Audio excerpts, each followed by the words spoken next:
Hello, let's talk about basic adjustments in Lightroom. You're in the Develop module, and again, we're going to deal with the basics pull-down tab, pull-down menu. Right off the bat, the first control is temperature and tint. This allows you to change the temperature in the image, color temperature in the image. By going to the left, you make the image colder or more blue. By going to the right, you make the image warmer or more yellow. Again, the extremes almost never look really, really good. Sort of what you're after is in the middle, an image that looks natural, I would say, is what we're after. The one that looks closest to what things really look like in reality, at least to our eyes. We don't want extremes of anything. Exposure refers to, that's next on the list, exposure to density.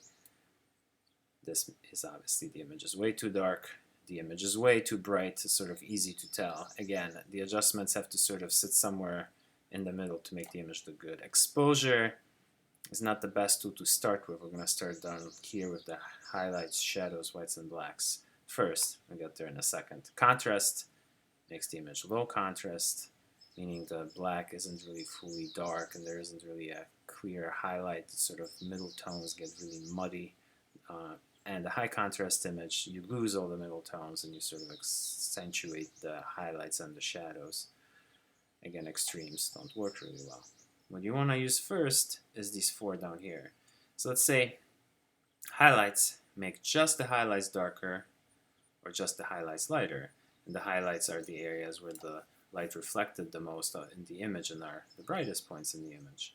And here, sort of you're looking at the leaves, you want to bring them down so you get more of the color out of them as opposed to just the very bright highlight that kind of distracts from the color itself. Shadows are here, and it sort of opens them up. If you could make them lighter, closes the shadows down, makes them really dark when you go to the right. You sort of have to make that decision as to what looks best.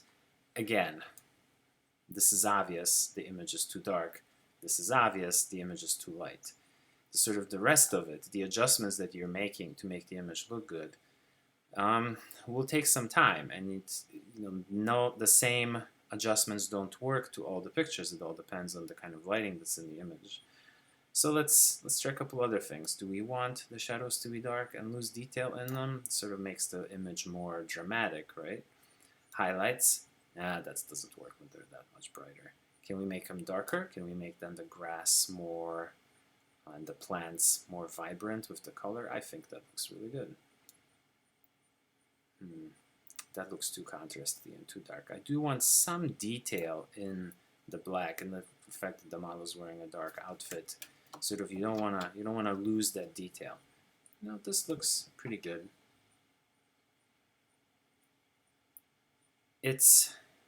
And this could be it. You could leave it there.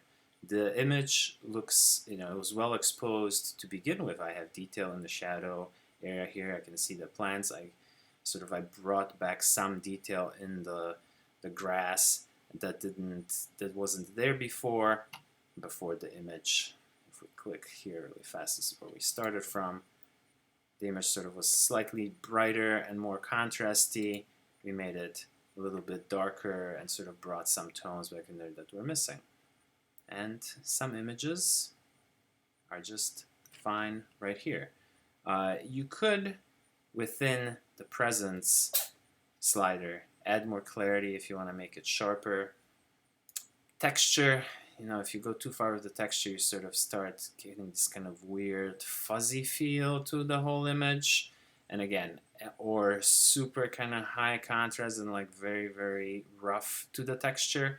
So, and the same thing happens if you go too high with clarity, you sort of get that same texture feel, and if you go with clarity to the left, this will happen, and this is sort of like, does not look like reality. So leaving clarity at 15 for outdoor scenes is probably just fine for most images. Sometimes if the image is a little soft because the focus didn't work, you can sort of bring it back with this.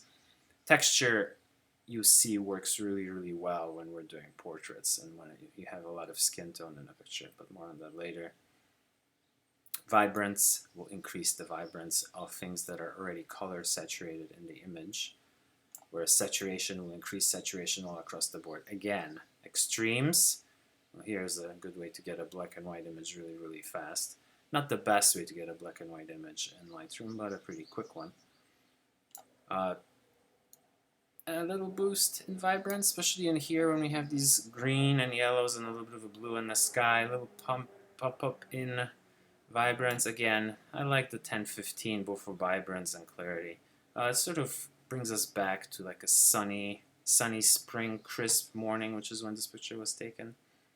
And that's it. Those are basic controls and adjustments in Lightroom.